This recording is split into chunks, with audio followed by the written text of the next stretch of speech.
Sa malulhati Quran, Ya ayyuhalladzina amanu idza nudiya lis-salati min yaumil jumu'ah fas'au ila dzikrillahi wa dharul bai'a.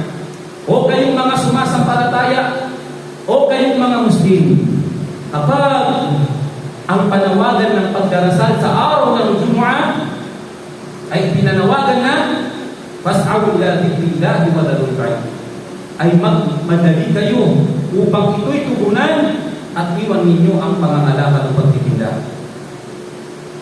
Wadharul bai'a, dhalikum khairun lakum in kuntum ta'lamun. At ito ang mas higit na makakabuti sa inyo kung inyo lamang nalalaman. Sabi ng Allah subhanahu wa ta'ala, فَإِذَا هُدِيَتِ الصَّلَاةُ فَانْتَشِرُوا فِي الْأَرْضِ. At kung matapos na ang pagdarasal sa araw ng Jumu'ah, ay humayo kayo sa kalupaan ng Allah subhanahu wa ta'ala, hanapin ang kanyang biyaya. وَاذْكُرُوا اللَّهَ كَثِيرًا لَعَلَّكُمْ تُفْلِحُونَ. At alalahanin niyo ang Allah subhanahu wa ta'ala ng maraming pag-alala upang sa gayon kayo ay magsipagtagumpay. Mga alipin ng Allah subhanahu wa ta'ala, mga kapatid sa pananampalatayang Islam, sa talatang ito sinasabi ng ating mga ulama na ang pagdalo ng mga Muslim na nasa tamang edad, nasa tamang pag-iisip, hindi naglalakbay at wala namang matigat na karamdaman, ay obligado sa kanila ang pagdalo sa araw ng Jumu'ah at pag-iwan sa kanilang mga pinagkakaabalahan, maging ito man ay hanap buhay, trabaho o pangangalakan. Bakos sinasabi ng ilan sa ating mga ulama, kabilang nga si Ibn Kathir rahimahullah, na kung saan ang sino mang Muslim na iniwan niya ang Jumu'ah dahil sa kanyang pagtitinda o paghahanap buhay, sa oras na yun, ang kanyang kita o ang kanyang income ay nagiging haram para sa kanya. Naghahalukan ng haram ang kanyang kita. Sinabi ng ating mga ulama, kaya nga ang pagdalo mga alipin ng Allah subhanahu wa ta'ala sa araw ng Jumu'ah ay obligado sa ating mga nabanggit ayon sa ating mga ulama. Ito ang mas higit na mabuti sa inyo, sabi ng Allah subhanahu wa ta'ala, kung inyo lamang nababatid. At sinabi ng Rasulullah sallallahu alaihi wasallam, khayru yawmin tala'at alayhi ash-shamsu yawmul Jumu'ah. Ang pinakamainam at mabuting araw na kung saan sumisikat dito ang araw ay ang araw ng Jumu'ah na kung saan tayo napapaloob ngayon. Fihi khulqa Adam wa fihi udkhila al-jannata wa fihi ukhrija minha wa la taqumu as-sa'ata illa fi yawm al-Jumu'ah. Sa araw ng Jumu'ah, sabi ng Propeta sallallahu alaihi wasallam, sa araw din na ito nilikha ang ating ama na si Adam alaihi salam. Wa fihi udkhila al-jannah. At sa araw na ito sila'y pinapasok sa Jannah, wa fihi ukhrija minha. At sa araw din ng Jumu'ah, sila ay pinalabas sa Jannah. Wala taqumu as-sa'ata illa fi yawm al-Jumu'ah. At hindi mangyayari kung magaganap ang araw ng paghuhukom, sabi ng Rasulullah sallallahu alaihi wasallam, liban sa araw na ito, sa araw ng Jumu'ah. Kaya naman mga alipin ng Allah subhanahu wa ta'ala, قال ابن عباس رضي الله عنه, sinabi ni Ibn Abbas, kalugdan nawa siya ng Allah subhanahu wa ta'ala, yawmul Jumu'ah 'idun lil muslim, 'idul muslimina fala taj'alu yawmal huzn. Sinabi ng Rasulullah sallallahu alaihi wasallam, fala taj'aluhu yawmal huzn. Sinabi ni Ibn Abbas na ang araw ng Jumu'ah ay araw ng pagdiriwang at pagsasaya ng mga kamusliman, kaya huwag ninyo ito ikasabi ng baliwalain at huwag ninyo ito ituring bilang isang araw na malungkot. Mga alipin ng Allah subhanahu wa ta'ala, sinabi pa ni Imam Shafi'i rahimahullah, ito ang araw ng kabutihan at kapayapaan, kaya nararapat na ito ay mahalagahan ng bawat Muslim. Ganito kainam ang araw na ito, mga alipin ng Allah subhanahu wa ta'ala, araw khayrun yawmin tala'at alayhi ash-shams. Pinakamainam, pinakamabuting araw, sabi ng Rasul sallallahu alaihi wasallam, na kung saan dito sumisikat ang araw. Mga alipin ng Allah subhanahu wa ta'ala, nakapatid sa pananampalatayang Islam, sinabi ng Rasulullah sallallahu alaihi wasallam patungkol sa ilan sa mga kainamang napapaloob sa pagdalo sa araw ng Jumu'ah, sinabi man ittasala yawm al-jum'ah غسل الجنابة ثم راها في الساعة الأولى فكأنما قرب بدنة ومن راها في الساعة الثانية فكأنما قرب بقرة. Sinabi ng Rasulullah sallallahu alaihi wasallam, sinabi niya na ang sino mang pupunta ng maaga sa araw ng Jum'ah, siya ay naligo dito sa araw na ito ng Jum'ah ng pagligo ng parang pagligo ng isang nakipagtalik sa kanyang asawa, at pagkatapos siya ay nagpunta ng maaga sa masjid. Ano gantimpala dito mga alipin ng Allah subhanahu wa ta'ala? Gantimpala ng isang Muslim na nagpakaaga, naligo at nagtungo sa masjid. Ang sabi ng Rasulullah sallallahu alaihi wasallam, sabi niya, siya ay parang nagkatay ng isang kabilyo. Pinakamainam na alay sa upaw. Pinakamainam na hayop na iaalay sa Allah subhanahu wa ta'ala. Ano ito? Kabilyo. Ang sino mang ika nagpakaaga sa pagpunta sa masjid sa unang oras nito. At sino man sabi niya, ang nakarating o nagtungo sa masjid sa ikalawang oras nito ay para sa ikang nagkatay ng bakaratan, para sa nagkatay ng baka. At sino man ika sabi niya, ang nagtungo sa masjid sa ikatlong oras nito ay para sa nagkatay o nag-alay ng tupa. At sino man ika ang nagtungo sa masjid sa ika-apat na oras nito ay para siyang nag-alay ng manok. At sino man sabi niya, ang nakapunta o nakarating nagtungo sa masjid sa huling oras nito ay para na lamang ika siyang nag-alay ng itlog. Mga alipin ng Allah subhanahu wa ta'ala, mga kapatid sa pananampalatayang Islam. At kapag nag-umpisa na ang imam ayon sa hadith ng Rasulullah sallallahu alaihi wasallam sa kanyang khutbah, sa kanyang pagbibigay ng sermon, ay isasara na ika ng mga anghel. Sapagkat merong anghel ang naglilista na katalaga sa araw ng Jum'ah. Nililista niya kung sino yung mga maagang dumarating. Nililista nila. At kapag ika nagsimula na o nagsimula ang imam sa kanyang pagkhutbah, ay isinasara na ng mga anghel na ito ang kanilang mga listahan, at maging ang mga anghel na ito ay nakikinig sa khutbah o sa paalala ng imam. Maging ang mga anghel, mga alipin ng Allah subhanahu wa ta'ala. Kahit maunawaan natin kung gaano kahalaga ang paglayo ng maaga at ang pakikinig sa khutbah sa araw ng Jum'ah.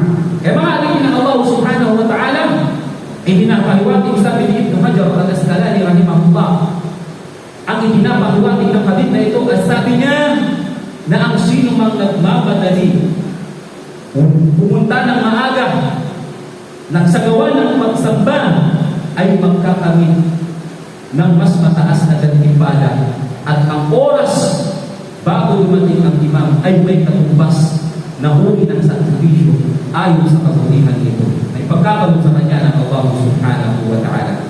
Ganyan kailang mga alipin ng Allah subhanahu wa ta'ala. Ang gantimpala na ipagkakalog ng Allah subhanahu wa ta'ala sa silang mga Muslim na nagtungo sa masjid ng maaga at nakinig sa imam. Pangatlo, mga alipin ng Allah subhanahu wa ta'ala, na sinabi ng Rasulullah sallallahu alaihi wasallam, as-salawatu al-khamsu wal jum'atu ila al-jum'ati wa ramadanu ila ramadan mukaffiratun lima bainahunna majtanibatil kaba'ir. Sinabi ng Rasulullah sallallahu alaihi wasallam, ang 5 beses na pagdarasal sa pagitan na at ang Jum'ah ila al-Jum'ah at ang Jum'ah sa pagitan ng isang Jum'ah wa Ramadan ila Ramadan at ang Ramadan sa pagitan pa ng isang Ramadan mukaffiratun lima bainahunna majtanibatil kaba'ir, ay kapatawaran ng Allah subhanahu wa ta'ala sa sino mang nagsagawa nito hanggang sa siya ay iwas sa mga malalaking kasalanan sa Allah subhanahu wa ta'ala. Sabihin mga alipin ng Allah subhanahu wa ta'ala, ang 5 beses sa pagdarasal, ang Jum'ah sa pagitan ng isa pang Jum'ah ay kapatawaran ng ipagkakalog ng Allah subhanahu wa ta'ala sa sino mang nagsasagawa nito. At mga alipin ng Allah, sino man, sabi ng Rasulullah sallallahu alaihi wasallam, ang maghugas o maghudo at kanyang pinagpusay ang kanyang maghudo at gumalo siya sa pagdarasal ng Jum'ah sa Biyernes at nakinig sa imam at siya ay nanahimik, hindi siya nakipagkwentuhan, hindi siya natulog, hindi siya naging-berbisyo, anong mangyayari ng alipin ng Allah ay patatawarin sa kanya ng Allah subhanahu Subhanahu wa Ta'ala ang kanyang mga nagawang pagkakasala sa pagitan ng Jum'ah at meron pang karagdagan ay sa higit na 3 araw, mga alipin ng Allah. At sabi niya Rasulullah sallallahu alaihi wasallam, subalit sino man ang naglaro sa araw ng Jum'ah ay nawalan ng saysay ang kanyang Jum'ah. Sapagkat sa panahon ng Rasulullah sallallahu alaihi wasallam, pakinggan natin itong mga alipin ng Allah subhanahu wa ta'ala. Habang nagpuputba ang Rasulullah sallallahu alaihi wasallam, ay nakita niya sa kanyang harapan ang isang Muslim na siya ay merong hawak-hawak na isang bagay at kanya itong nilalaro sa pamamagitan ng kanyang kamay. At dahil dito mga alipin ng Allah, nabatid ng Rasulullah sallallahu alaihi wasallam na siya ay hindi nakikinig. Ang sabi ng Rasulullah sallallahu alaihi wasallam sa kanya, faqad laqa, katotohanan sabi niya na nawalan ng gantimpala ang iyong Jum'ah. Nawalan ng gantimpala ang kanyang Jum'ah. Kaya ito mga alipin ng Allah, nagpapaalala rin sa atin bilang mga Muslim sa panahon natin ngayon na kapag tayo po ay nasa loob ng masjid, ay huwag tayong maglaro, o gumamit ng cellphone, o matulog, o magpakaabala sa anumang ibang bagay iban sa pagkikinig sa khutbah, sapagkat kung ito'y ginawa natin mga alipin ng Allah, ay maaaring mawalan ng gantimpala o sa isayang ating pagdaro sa araw ng Jum'ah. Maging ang pagbati ng salam mga alipin ng Allah subhanahu wa ta'ala. Ang pagtugon sa salam sa araw ng Jum'ah pag tayo na dito na sa loob ng masjid, ito ay wajib mga alipin ng Allah subhanahu wa ta'ala. Kapag dinati tayo ng salam, obligado karapatan ng kapatid mong Muslim na ikaw ay dumati rin sa kanya ng wa'alaikum salam. Subalit kung ito ay nataon sa araw ng Jum'ah habang nagkhutbah ang imam, ay masigit sabi ng ating mga ulama ang pagiging obligado ng pakikinig ng mga Muslim. At bagkus ay magkakasala siya kapag siya ay tumugon sa salam ng kanyang kapatid. Ito ay sa salam ng mga alipin ng Allah. Paano pa kaya ang ibang gawain maliban dito mga alipin ng Allah? Mga alipin ng Allah, ito ay magpaalala sa ito ay nagpapaalala sa atin na kapag tayo ay nasa loob ng masjid, huwag po tayong matulog, huwag po tayong maglaro, bagkus ay nakinig tayo sa patat mga alipin ng Allah. Sa isang linggo tayo ay abala at sa araw ng Jum'ah na lamang tayo marahil nakakapakinig ng paalala patungkol sa ating pananampalataya. Kaya kung araw ng Jum'ah ay tutulugan pa natin paano na tayo mga alipin ng Allah. Paano tayo matututo sa ating pananampalataya. Kaya ito ay paalala sa ating lahat mga alipin ng Allah subhanahu wa ta'ala. At sinabi ng Rasulullah sallallahu alaihi wasallam na kabilang sa kainaman ng araw ng Jum'ah, ذكر يوم الجمعة فقال فيه ساعة لا يوافقها عبد مسلم وهو قائم يصلي يسأل الله تعالى شيئا إلا أعطاه إياه وأشار بيده يقللها. Sinabi ng Rasulullah sallallahu alaihi wasallam na meron daw sabi na oras na napapaloob sa araw ng Jum'ah na kung saan ang panalangin ng isang mananampalatayang Muslim ay hindi ito tinatanggihan sa kanya ng Allah. Tiyak na tutugunan ito sa kanya ng Allah subhanahu wa ta'ala. Na kapag siya ay humingi ng anumang bagay sa Allah, ay ipagkakaloob ito sa kanya ng Allah subhanahu wa ta'ala. At sinabi ni Ibn al-Qayyim rahimahullah subhanahu wa ta'ala, sabi niya, ang malakas daw na opinion ng oras na ito, sabi niya, ay pangkaraan ng salatul asar hanggang sa maghrib. Sabi ng ating mga ulama, kabilang na si Ibn al-Qayyim rahimahullah. Kaya sa mga oras na yun, mga alipin ng Allah, nararapat sa ating magparami ng dua. Sapagkat yung oras na yun, ay kabilang sa binanggit ng Rasulullah sallallahu alaihi wasallam, mayroong oras dyan na kapag ang isang Muslim ay nanalangin ni Allah, ay tiyak na ito ay pagkakalog sa kanya ng Allah subhanahu wa ta'ala. At panglima mga alipin ng Allah subhanahu wa ta'ala, ang isang dakilang gantimpala, napakalaking gantimpala na sinasabi ng ating mga ulama na wala silang itong nakitang masigit na malaking gantimpala maliban sa hadith na ito ng Rasulullah sallallahu alaihi wasallam. Ano ito? Sinabi ng Rasulullah sallallahu alaihi wasallam. Sabi niya, sinabi ng Rasulullah sallallahu alaihi wasallam, man iktasala yawmul Jum'ah. Sino man, sabi ng Rasulullah sallallahu alaihi wasallam, ang maligo sa araw ng Jum'ah. Wa ghassala, siya ay nagulog. Wa bakkara, wa ghazakara, wa jana, wa stana, wa ansata kana lahu bi kulli khutwatin yakhtuha ajru sanatin siyamuha wa qiyamuha. Sinabi ng Propeta Muhammad sallallahu alaihi wasallam, sino man ang maligo sa araw ng Jum'ah, sa araw ng Biyernes, at pumunta dumada ng maaga sa masjid at naupo malapit sa imam at nakinig ng mabuti at hindi siya nagsalita, sabi ng Rasulullah sallallahu alaihi wasallam, magkakaroon siya, sabi niya, sa bawat hakbang ng kanyang paa papuntang masjid ng gantimpala ng pag-aayuno at pagdarasal ng magdamag sa isang taon. Allahu Akbar. Yung bawat hakbang na yun ng paa, itatala sa kanya ng Allah na para siyang nag-ayuno ng isang taon at siya ay nagtaguyod ng pagdarasal sa gabi. Subhanallah. Sabi ng ating mga ulama, hindi pagkakaroon ito ng Allah subhanahu wa ta'ala. Hindi makakamit ito ng isang Muslim maliban na lamang nagampanan niya yung limang kondisyon na nabanggit sa hadith ng Rasulullah sallallahu alaihi wasallam. Ano yung unang mga alipin ng Allah? Na ikaw ay maligo. Pangalawa, pumunta sa masjid ng maaga. Pangatlo, siya ay maglalakad at hindi nakasakay. Pang-apat, umupo malapit sa imam at nakinig ang khutbah at hindi siya nagsalita, hindi siya nagpakaabala sa anumang ibang gawain liban sa pakikinig niya sa khutbah, ay ipagkakaroon sa kanya ng Allah subhanahu wa ta'ala ang dakilang gantimpala nito. Ang bawat hakbang ng kanyang paa patungo sa masjid, itatala sa kanya ng Allah na para siyang nagtayuno ng isang taon at para siyang nagtaguyod ng pagdarasal ng magdamag sa ng isang ilang hakbang yung mga alipin ng Allah subhanahu wa ta'ala. Ganyan tayo binigyan ng pahuha ng Allah subhanahu wa ta'ala. Kaya ngayon nakarating sa ating mga alipin ng Allah ang mga paalala nito. Nawa ipilang tayo ng Allah subhanahu wa ta'ala sa mga Muslim na mayroong mataas na uri ng pagpapahalaga sa pagpunta o pagdalo sa araw ng Jumu'ah. Barakallahu fi wa lakum fil Qur'anil Karim. Wa nafa'ani wa iyyakum bima fihi min al-ayati wa dhikril hakim. Aqulu ma tasma'un astaghfiruhu innahu huwal ghafurur rahim.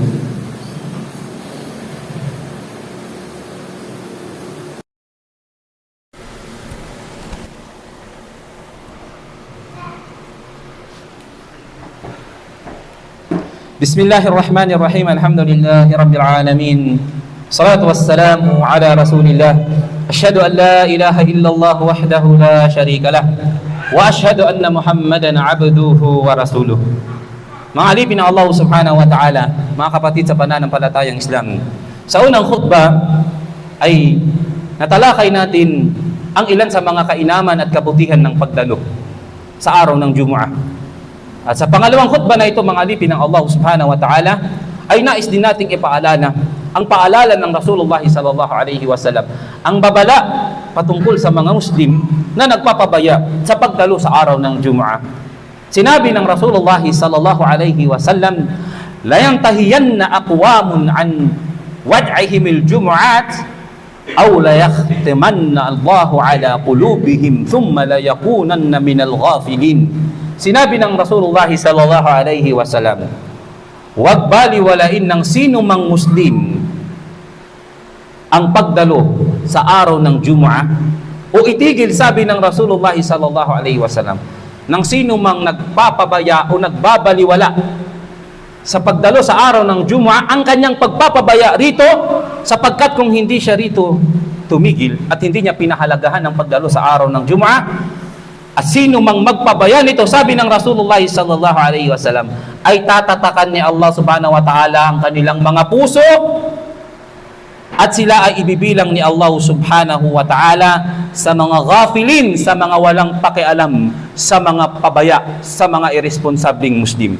Sinabi ni Sheikh Salih Al-Fawzan, ang kasalukuyang Grand Mufti ng Saudi Arabia, sabi niya, sino mang inuna niya ang trabaho kaysa sa Jumu'ah ay katulad ng taong mas pinili niya ang mundo kaysa sa kabilang buhay. At kung palagi niya ito, sabi niyang ginagawa, ito ay tanda ng katigasan ng kanyang puso. Subhanallah. Ganito katindi, mga alipin ng Allah subhanahu wa ta'ala. At sinabi ng Rasulullah sallallahu alaihi wasallam sa ibang riwaya, man taraka thalatha jum'in nahawana taba'a Allahu ala qalbihi.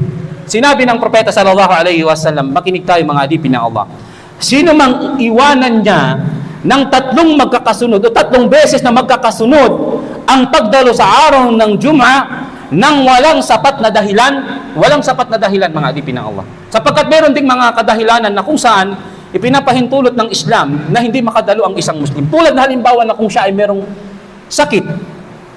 At tulad halimbawa, sabi ng ating mga ulama, kung siya halimbawa ay isang doktor, at doon sa kanyang pag-iwan sa kanyang pasyente at pagdalo sa araw ng Jumu'ah ay mapapahamak ang kanyang pasyente, ay maaari, sabi ng ating mga ulama, na hindi siya makadalo sa araw ng Jumu'ah.